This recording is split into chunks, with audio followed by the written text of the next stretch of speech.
औज़ुबिल्लाहिर्रजीम बिस्मिल्लाहिर्रहमानिर्रहीम अस्सलाम वालेकुम। उम्मीद है कि आप लोग खैरियत से होंगे जी। आज का जो हमारा टॉपिक है वो है पोरेज, जिसे आप दलिया कहते हैं। तो 3 अक़साम के दलिया होते हैं। एक ये बारले जिसको आप जौ कहते हैं, एक होता है ओट्स जिसको आप जई कहते हैं, और एक होता है व्हीट यानी कि गंदम का दलिया।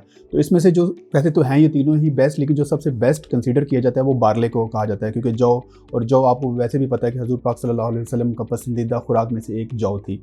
जौ की रोटी बहुत शौक से खाते थे। तो मैं हमेशा लोगों को रिकमेंड करता हूँ कि जौ का इस्तेमाल करें। अच्छा, कुछ लोगों को ग्लूटन का मसला होता है, यानी कि आयरन की डेफिशिएंसी क्रिएट हो जाती है और पेट में भी दर्द होता है बारले या फिर व्हीट खाने से, तो उनके लिए होता है ओट्स जो कि ग्लूटन फ्री है, जिसको जई कहते हैं।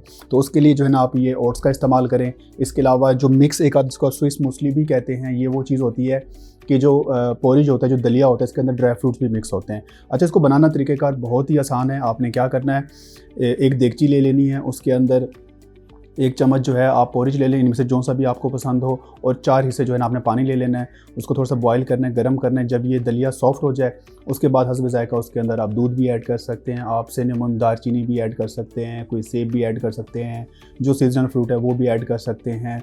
इसके अलावा जो भी फ्लेवर आपको पसंद है वो आप इसमें ऐड करके जो है ना इसका मज़ा उठा सकते हैं। और मैं हमेशा लोगों को रिकमेंड करता हूँ कि जो दुनिया का जो बेस्ट नाश्ता है ना वो ये दलिया, वो पोरिज है। ये अंडर पराठा जो है ना आपका कैलोरीज़ भी बढ़ाते हैं, और इसके अलावा भी दिल के भी मसले मसाइल डेवलप होते हैं ज़्यादा ऑयल के। तो ये एक ऑयल फ्री है आपका एक तरह का नाश्ता है। तो सबको रिकमेंड करता हूँ कि इसको ज़रूर यूज़ करें, कोशिश करें कि ऑर्गेनिक नेचुरल ही प्रोडक्ट्स को इस्तेमाल करें। जज़ाकल्लाह, थैंक यू।